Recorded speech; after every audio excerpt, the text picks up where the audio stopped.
Coming up next on Arizona Horizon, the city of Tempe says no to a residential development at Town Lake. Also tonight, hear about potential risks of genetic alteration.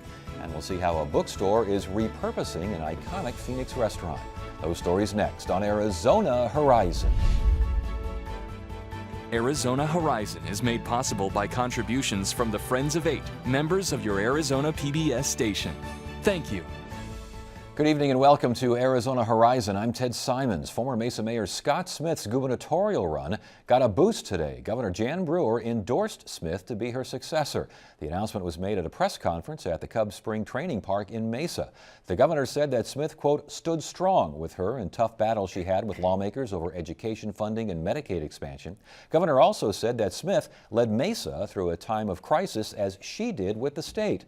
A recent poll prior to the endorsement shows Smith in second place behind Doug Ducey, with other surveys showing Smith trailing both Ducey and Christine Jones. The Tempe City Council recently denied an application for a residential project at Town Lake. Now, such denials are not unusual and often deal with height and density concerns, but this time the concern was that the proposed development lacked the desired height and density of lakeside projects. Here now is Tempe Mayor Mark Mitchell. Good to see you again. Thanks for joining. Good to see you, Ted. Thank you. Before we get into the details here, where exactly is this piece of land? Well, it's on the south side of Tempe Town Lake. It's between Rural and McClintock. So it's closely in the middle of between Rural and McClintock on the south side of the lake. So it's not really at the intersection of Rio Salado and Rural, kind of back there a little bit east of that intersection. Correct. It's a little bit east of there. Across from the golf course? Correct. Is that golf course sticking around a while? What's going on with that thing? I think it is, for a little bit. A little bit, okay. And they were taking a look at the parcel map there, and again, there on the left is Rural Road. So yeah, kind of halfway back there. Now, the development application was denied because it wasn't dense enough?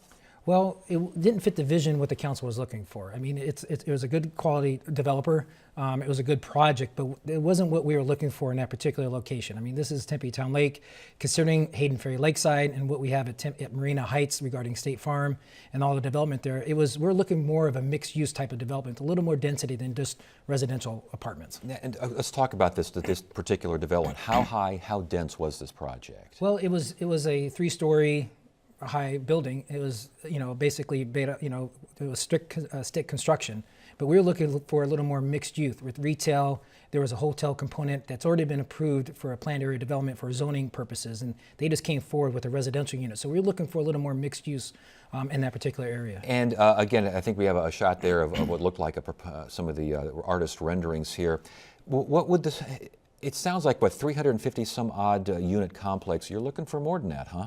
Well, there's a bigger vision within that area, because not only is it just the land that they were looking at, but we also have other parcels of land that we have an RFP out, but we're also working with ASU in the Stadium District. There's going to be over 330 acres there in and around there that we're looking at making sure that it fits in the design. And of course, we work very well with ASU, so it just didn't fit with the overall vision that we had as a council. Is there a minimum height and density or requirement there when it comes to Town Lake? No, but it didn't have some of the right uses. Again, it was just purely residential. There was no office component, there was no retail mix or commercial mix space in that project that was being proposed. So it didn't really fit what we were looking for the long term. And again, uniformity of height, when you mention that, it's not just the fact that it was 3-4 stories, but it wasn't what other projects are or plan to be? Well, we were looking for a little more density. It doesn't necessarily have to be the height, but we're just looking at a good mix of commercial, retail, and mixed uses and office space to make it work, as opposed to just residential. So we were looking for a little more in that particular area. How far along in the process was this project? It was far along in the process, but we were looking at, they had to do an amended planned area development agreement with us, and the original, what was proposed there was a hotel, mixed use, and residential, but they were just proposing a residential, so it didn't really fit in the overall scheme. So that they amended the original proposal? Well, they tried to, but it didn't fit what we were looking for. Yeah. They knew what we wanted there. Right. And they've seen other, just because we have a vision, it didn't really hit what we were trying to accomplish there. It sounds like what they're saying is the market dynamics don't call for that kind of thing right now. Is that a valid argument? Well, right just a little bit west of there, we have the largest office building ever built at one time, $600 million project, 2 million square feet, very artistically done. And also Hayden Ferry Lakeside is under construction with a third tower. So you have a lot of happening in and around that area. As far as other substantive plans for the area, any plan Bs, Cs, or Ds? There are some plans B, Cs, and Ds because we do have an RFP out. Okay, how does that work with the RFP? I mean, who owns that land? How does that work? Well, Our land, some of the city land, we own it, so we do an RFP out for it. Okay, so That's and that adjacent land to- is city-owned? That land is not city-owned. That land is owned by a different private company that we're trying to sell it.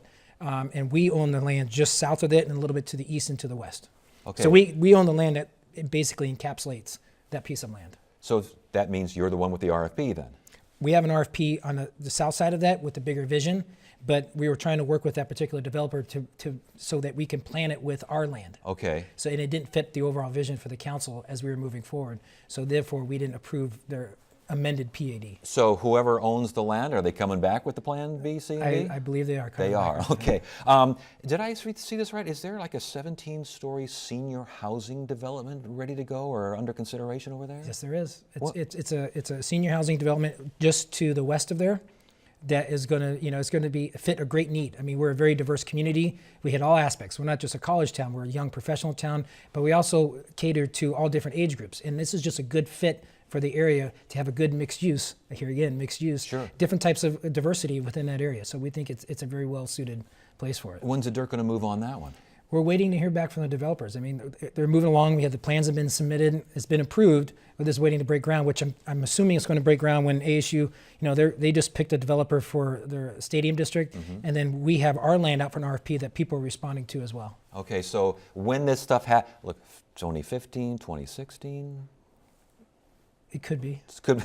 Okay. Now that I got you here, this USA Basketball, this big deal for Millen University, where does that stand? Because right now there's just an empty Chili's sitting there. There is, and we're working closely with Arizona State University, and we have a great relationship with ASU. And as we move forward, we're working with USA Place, and they're negotiating right now as we speak with ASU. So there's a lot of moving parts. I know USA Basketball and the Omni Group had a meeting in Las Vegas last week. There were some good things coming out of that because they had their annual meeting in Las Vegas, and we know that they're moving forward and they're working well with ASU. Yeah, and the reason I'm asking about all these things, and I'm wondering if it's 2015, 2016, and when we're going to see dirt moving, lots of plans, lots of things, even in that area where we're talking about this particular project at Rio Salado and rural, everything from hotels to piers, something or others that go for $1 billion. We hear about them, and then they float away. Are these going to float away too? No, I mean, look, we have State Farm. You have Hayden Ferry Lakeside Building Tower 3. We have a lot of development in the downtown. The University Hub, which is on Veterans Way and College, they're breaking down on their tower. We have Oliver McMillan that's going to be in downtown. Or the Hanover project, the Hanover project, which is going to be downtown Tempe. We just reopened AMC movie theaters within the old Harkins Theater, which is a good renovated space. And we got some other developer plans happening in and around the downtown. And it's not just the downtown area. We have a whole bunch of stuff happening in the southern part of our city as well, which is very exciting to see because all the investment that we've done over the years is starting to pay off because we're attracting the right types of developers to our community so that we can continue to grow so our residents can expect the quality of life that they expect and enjoy. What kind of developments in the southern parts? The southern part, it's going to be the global technology for GoDaddy. It's in the southern part. It's at Arizona State Research Park. Okay. It's a phenomenal project. It's a couple 100,000 square foot building. It's going to house the technology side. We also have some other developments happening in and around. State Farm is putting a building in down there as well. Not just what's happening in the northern part of our city, but they're putting another footprint down south. And we're continuing to attract good types of high-tech companies in and around the southern part of our city. And it's starting to pay off. Last question before you go. The streetcar, where does that stand now? Well, the council selected a route on the streetcar, which goes from basically where the Marina Heights project is. We call it the C route. Okay. So it goes from Rio Salado, it goes around Mill Avenue and Nash in the circles, and then it comes down Mill Avenue to Apache, all the way over close to probably McAllister. The goal is to get to Dorsey, but it all depends on federal funding and how we get that from our partners in Washington. So basically McAllister there on the south side comes down Mill Avenue, does a little loop-de-loop in the downtown area, then hits Rio Salado and goes east as far as? About where we hope it comes close to the Marina Heights, which is where the State Farm is. The State Farm, okay. Any ideas of taking it all the way to Tempe Marketplace? The future lines that we talked about, I mean, ultimately we would love to connect the streetcar to Wrigley West. Yes, I'll bet. So you would hit all the interest points from Wrigley West to Tempe Marketplace to the Stadium District to Marina Heights to Hayden Ferry. Then you come back down south. You hit all the Mill Avenue stops and the points of interest. And then you also go by the potential USA Place with our hotel conference center. And you continue around Apache to hit some of the students so we can move our citizens in and around our downtown area. All right, well, lots of I guess if you're going to develop something at the lakeside, though, bring it big or don't bring it at all, huh? Well, we just want good quality and a good mixed use that helps with the vision that we're looking for. All right. It's good to see you again. Good to Thanks see you, for joining Ted. us. Thank you.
Gene-modifying technology is increasingly being seen as a way to eliminate everything from invasive species to certain insect-borne diseases. But ASU evolutionary ecologist James Collins wants scientists to consider the ethical, regulatory, and philosophical implications of genetic alterations.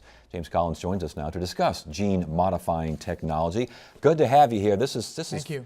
This kind of stuff is fascinating because you really, as you're kind of trying to point, you really don't know what you're getting into completely, do you? It's hard. It's really hard to make predictions in these sorts of biological systems, and that's much the point of what we've been talking about.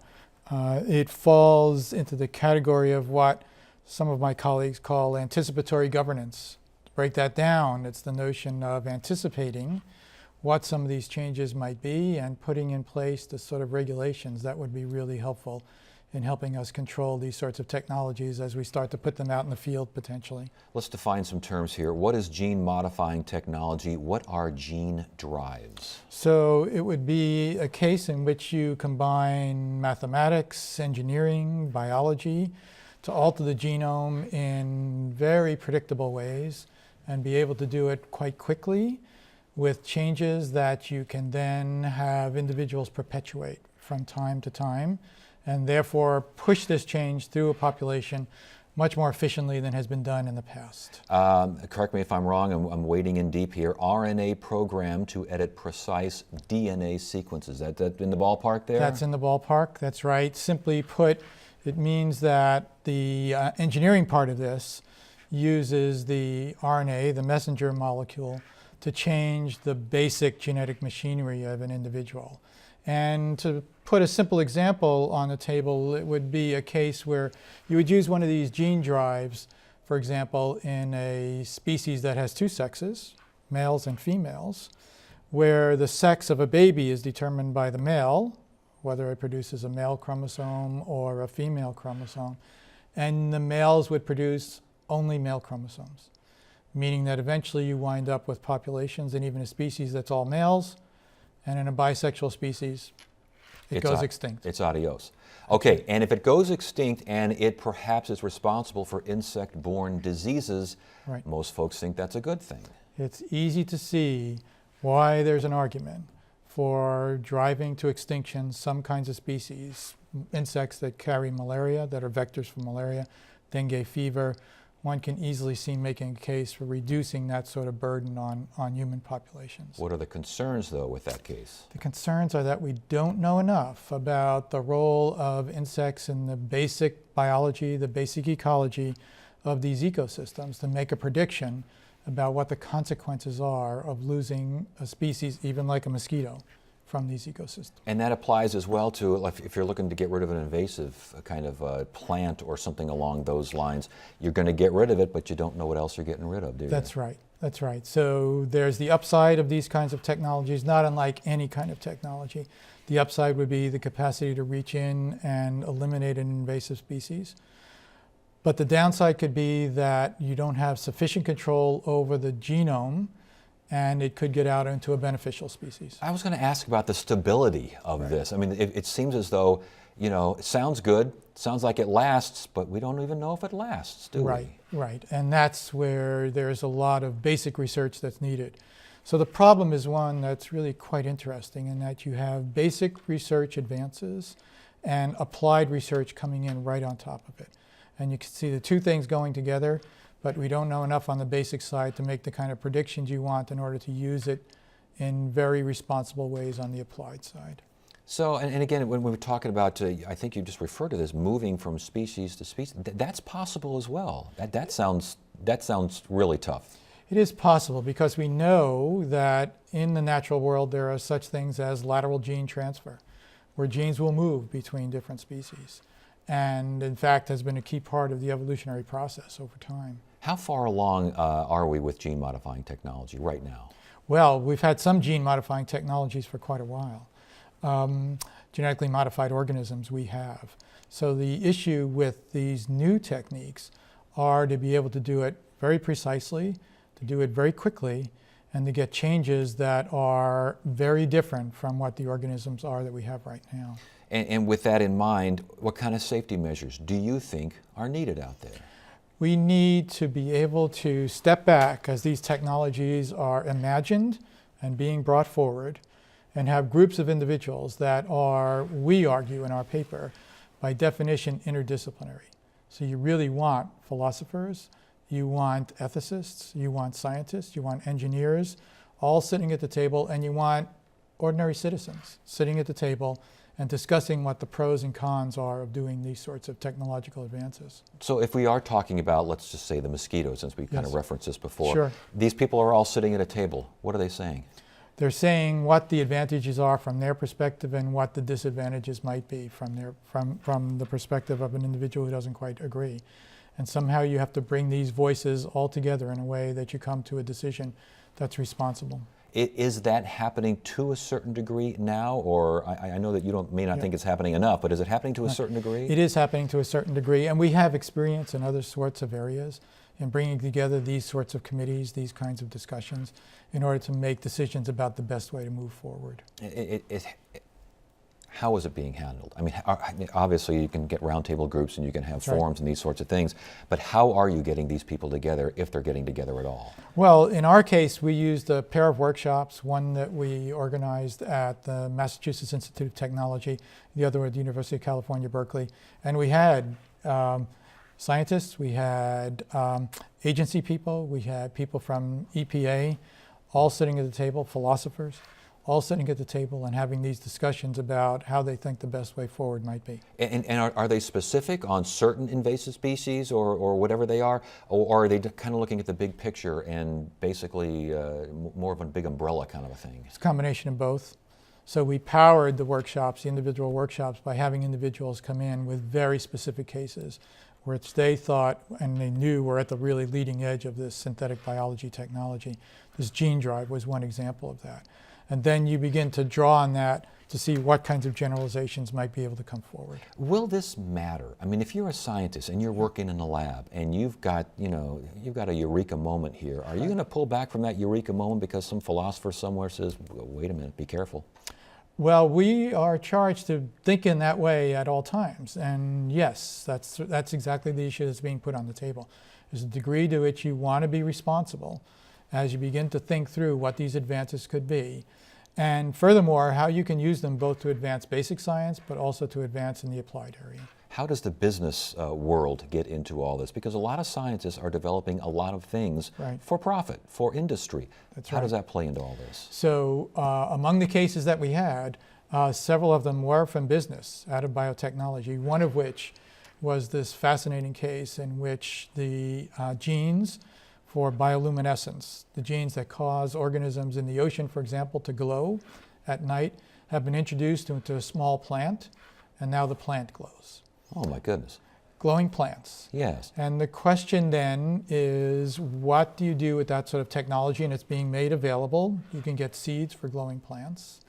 And how do you monitor and regulate that sort of technology? I mean, you could worry about everything from insects getting the time of day wrong to birds getting the time of day. You know. So that's the point, and especially from an ecological environmental point of view. Yeah. Last question, is the march toward modification, is this inexorable? We can talk about this all we want, but as human beings, this is going to happen, isn't it, as far I as think this these technological advances are there on the table. They're being brought forward, and the issue that, again, that goes along with this notion of anticipatory governance, which is kind of a big word for a very simple idea. The notion of getting in front of these technologies and having these kinds of conversations and making these decisions before they're released. I know you're making these conversations and having these conversations, but are people listening? Well, we're waiting to see if they're going to listen on this one, and we do think they are listening, yes. All right. Well, it's very interesting stuff. Thank you so much for joining us. We appreciate You're it. welcome. It's been a pleasure. Get the inside scoop on what's happening at Arizona PBS. Become an 8 Insider. You'll receive weekly updates on the most anticipated upcoming programs and events. Get the 8 Insider delivered to your email inbox. Visit azpbs.org to sign up today. It's not often a new bookstore opens these days. It's even more unusual to see a business take over an iconic restaurant, but that's what happened in Central Phoenix. Producer Christina Estes and photographer Steve Aaron have the story. Every day we have a half a dozen people come in to tell us their stories of this restaurant. For 45 years, Jay Newton's Beef Eaters welcomed Arizona diners. The British-themed restaurant was a popular spot for business deals and birthdays, political marriages, and wedding anniversaries. Shortly after the owner died, Beef Eaters closed. The 17,000-square-foot building sat vacant for 7 years until the owners of Changing Hands began a new chapter when they decided to open their second independent bookstore. It was a building that the community very much wanted to save. But wanting to save something doesn't always generate enough cash to make it happen. As a bookstore, not a lot of banks jump on the idea of loaning, a model where everywhere else you look in the country is going out of business. Cindy Dash and her partners took out personal loans and turned to the community. Through a crowdsourcing campaign, they asked residents to pitch in $80,000. They collected more than 90. And did you need a bag today? There's a lot of ownership now of people who come into the building. Is that right? I'll pass that on too. It's a legacy project. So by donating this, by being one of the 1,100 people that made this bookstore happen, you're part of the legacy of our future. Suddenly there was a terrible jolt. The bicycle had hit a rock and George flew off the seat, head first. The future calls for a commitment to community events and gathering places. That's why they kept the former restaurant's common space and added a coffee, wine, and beer bar called First Draft. This is a freestanding mid-century modern building, and we wanted to make sure that it wasn't just about us, but it was about how to we are now stewards of this building, and how do we reflect that in our aesthetics. They removed carpeting to reveal the original floors, installed skylights which brighten the original beams, and repurposed the redwood. It's really interesting to watch people come in, because some people come in and look up and stare, and you can tell they're looking for where they sat with their grandfather. It's marvelous that they kept all the, like I said, they kept, I can tell they kept some of the rafters and the fireplaces. It's very reminiscent. Shauna Eaton enjoyed some good meals in this building. Now she brings her daughter to enjoy good books. I think a lot of people in this area really want that kind of local flavor to come back more. They're not as willing to spend money at large chains as they are to go and shop at local shops now. Attached to the bookstore is Southern Rail, a new restaurant that honors its predecessor by showcasing the vintage leather booths, chandeliers, and art pieces purchased in London. There's a lot of history made here. But they can't afford to let nostalgia cloud their business model. The owners need only to look at their shelves as a warning. Last year, sadly, over 300 Barnes & Nobles across the country closed. And we reached out to about 7 nearby Barnes & Nobles in nearby states that were closing. And there was a store in Pasadena that donated all of their bookcases to us. They were on the way to the landfill. The owners were very excited that they were going to resurrect them. They added wheels so the bookshelves can be easily moved. By doing that, they also create a subtle reminder that moving forward can be just as important as looking back.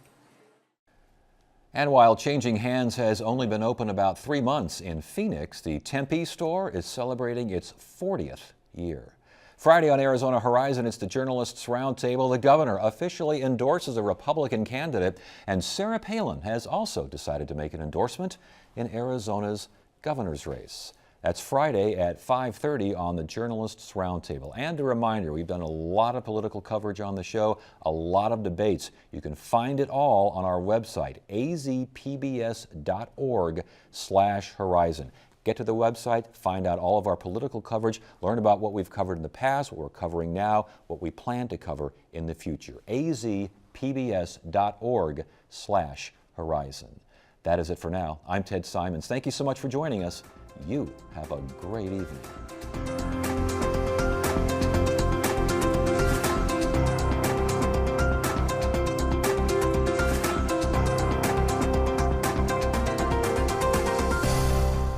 Arizona Horizon is made possible by contributions from the Friends of 8, members of your Arizona PBS station. Thank you.